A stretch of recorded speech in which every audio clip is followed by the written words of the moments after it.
Hey everybody, and thank you for coming tonight.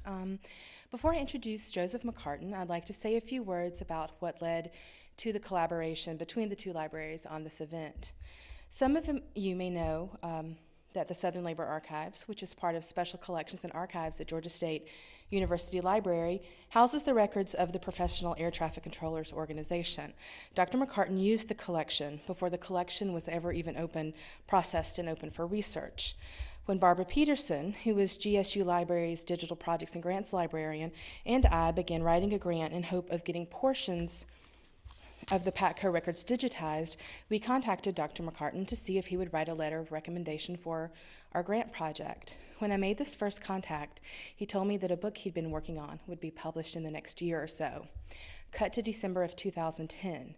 We received notification from the National Historic Publications and Records Commission that our grant proposal was accepted and that we would receive funding to digitize close to 169,000 scans from the PATCO records. So what better way to get the word out about the grant than to invite Joseph McCartin to Atlanta to give a book talk? Because he had performed research at the Carter Library as well as at the Southern Labor Archives, he suggested that we reach out to them to see if we could co-sponsor the event. So again, many thanks to the Carter Library for providing tonight's venue. And now to introduce Joseph. Joseph A. McCartin is a historian of the U.S. labor movement and 20th century U.S. social and political history. He received his PhD from the State University of New York at Binghamton. He has been an associate professor of history at Georgetown University since 1999. For the last 2 years, he has directed Georgetown's Initiative for Labor and the Working Poor. His 1999 book, Labor's Great War, The Struggle for Industrial Democracy and the Origins of Modern American Labor Relations, won the Philip Taft Award for the best book in U.S. labor history.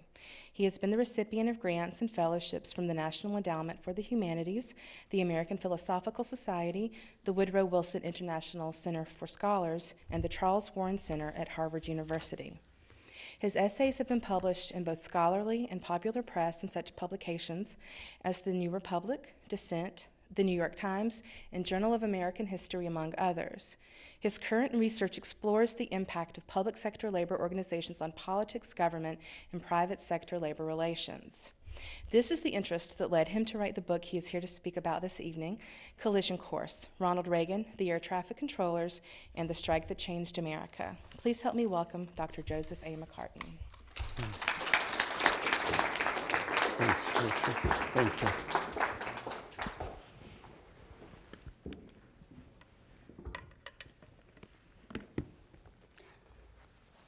Thank you very much, Tracy.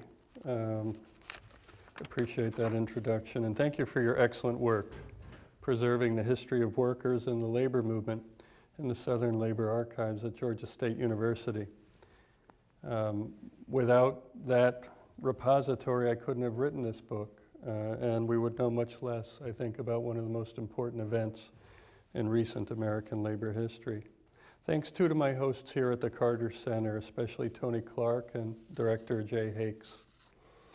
I did an important segment of my research here at the Carter Library and worked at other presidential libraries, the Kennedy Library, and of course, the Library of Ronald Reagan.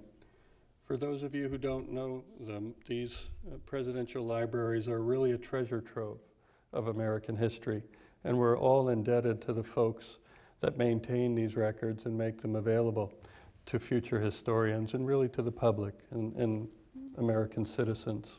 So it's a pleasure to be here to speak with you tonight about my book, Collision Course, Ronald Reagan, the Air Traffic Controllers, and the Strike That Changed America, which is officially released, in fact, today.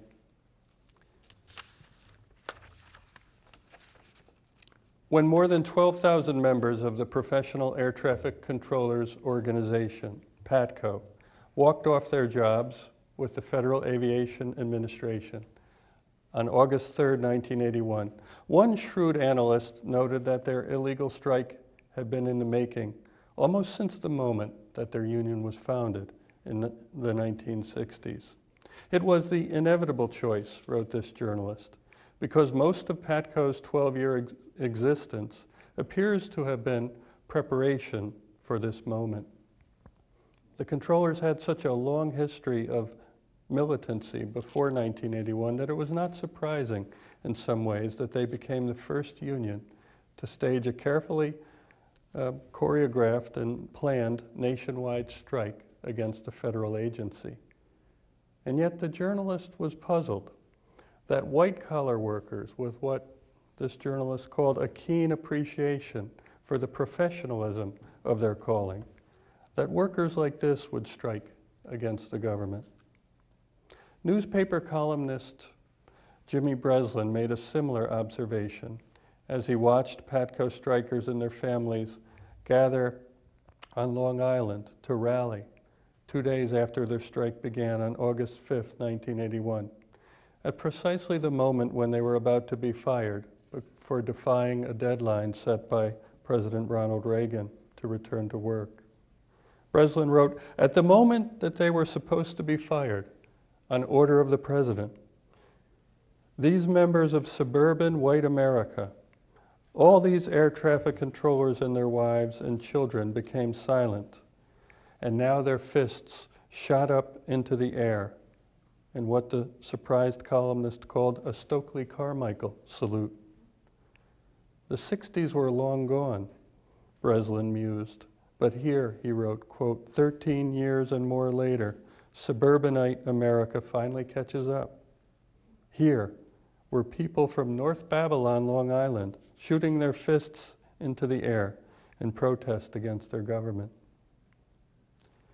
These journalists were clearly fascinated by the seeming incongruities of the PATCO strike, an illegal walkout by highly trained professional workers, a brazen defiance of a conservative president by a union that had endorsed his election only months earlier, a rejection of Reagan's ultimatum by workers who appeared to be among his most loyal constituents. Air traffic controllers, after all, were overwhelmingly suburban, white, male, military veterans, the typical Reagan constituency in many people's eyes.